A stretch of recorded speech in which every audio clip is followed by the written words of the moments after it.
Hello, good morning mga beshi. Ayan, kadarating ko lang ngayon ulit sa bahay. So ngayon, namiss ko magluto ng bibingka. Kaysa umuwi ako ng summer. Ito lang mga beshi ha. Nakayupo na kasi. So ayan guys.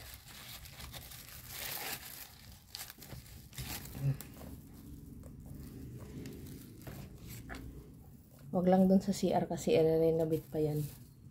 So, ayan mga beshi ko. Pagpasensyahan nyo na kasi ang daming kalat dito sa bahay. So, namamalat pa ako. Paano kasi walang ibang sinisigaw kung ang puso ko kung di siya. Char! So, ayan guys. Oh, yung outfit ko. Ayan. So, bago yan. Oh, ayan. Lumabas pa yung aking dimple. So, ako lang naman dito sa bahay mag-isa. Ganito yan mga beshi. Ay, gumawa ko ng bibingka. Pakita ko sa inyo yung finished product. So mga beshi, mukhang perfect yung pagkagawa ko. So ayan guys, yung aking bibingka ni Maring M. Bibingka ni Miss M. So ayan. So may pagka-perfect. Kahit ang buhay ko ay hindi perfecto. So guys, my gosh. Grabe. Kukuha lang kutsara, guys. Mga beshi ko, hindi ko in-expect na uwi pa ako ng summer para lang makakain itong bibingka. Kung pwede ko namang gawin, diba? So, titikman ko na siya. Ah! Tingnan mo, guys, yung likod niya. Tatanggalin na natin yung... Tatanggalin ko na lang siya, no? Sa dahon. Grabe. Ang perfect na des. Guys, look, oh. Tikman na natin.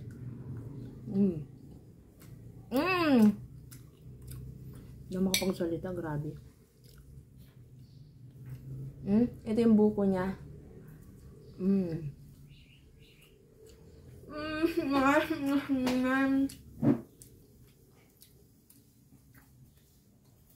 Sarap. Hindi siya masyado matamis. Kasi, sa kalahating kilo, mga 1/4 lang, yung, ang talino ko talaga. 1/4 lang yung nilagay kong asukal. Ganito yung ginawa ko mga beshi ko. Meron akong contact na classmate ko sa Samar. Nagpaturo ako sa kanya, sabi ko, bigyan na lang kita pang merienda, pang Gcash. Ay ko, bigyan kita, pag-search ko sa YouTube, bigyan kita ng pang-merienda. Paano ba magluto ng bibingka? Kaysa umuwi pa ako dyan, para lang magluto na itong bibingka. Turuan mo ko, hindi. Sabi niya, ano lang daw, niyog. Bigat. Harap. Tiyak na magugustuhan to ng bisor ko. Yan. Mabait kasi ako sa bisor ko.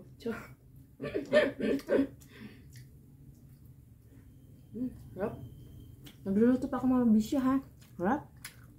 Napaka-perfect talaga nito mga beshi ko. Tapos may buko pa.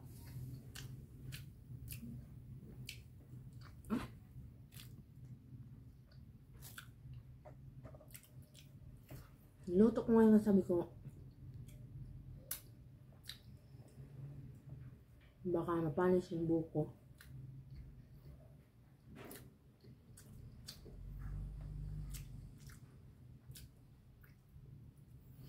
Pwede na kayong mga beshi ko magtinda nito sa Pasko. Magtitinda talaga ako nito sa Pasko kaso ang mahal ng ingredients. Tapos kasi sa probinsya mura lang eh, di ba? Pagiling ka lang bigas, okay na. Dito sa Maynila, mahal lahat. Ako na lang ang hindi lang mamahal. May multo guys sa taas. Sinasabi ko sa inyo, may nagpaparamdam. Walang tao. Di ba sabi ko sa inyo, walang tao dito sa bahay. Ako lang.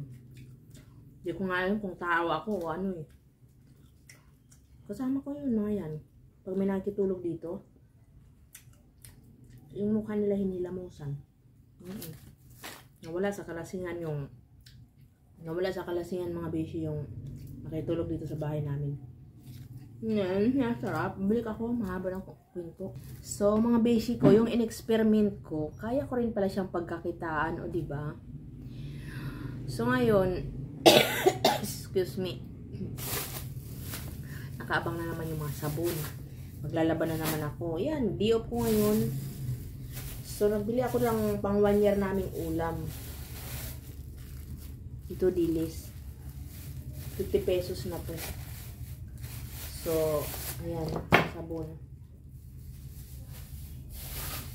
Tapos, diba? Sabon pa lang dito sa bahay namin. Dosina na, my gosh. Tapos, yung Jollibee, binilang ko yung anak ko. Hindi naman kumain. Kasi natakot sa atin niya. So, ngayon, ang ginawa niya, tinapay na lang. Ano yun sa Jollibee? Ang gusto ko dito, balat. Grabe, may bahan ako bukas. Yep. So, magbababay na ako mga bishi ko. Pakita ko pala. Tapos, dahil ako lang naman kumakain dito mag-isa, bumili ako ng maliliit na isda. Nagpaksiw ako. So, ito na ang aking finished product. Ibibinta ko siya tang 20. San ka pa? Sa akin ka na. Masarap ako. 13. So, bye guys. And thank you for watching. God bless. Salamat sa mga nag-share, like, subscribe. Love you all.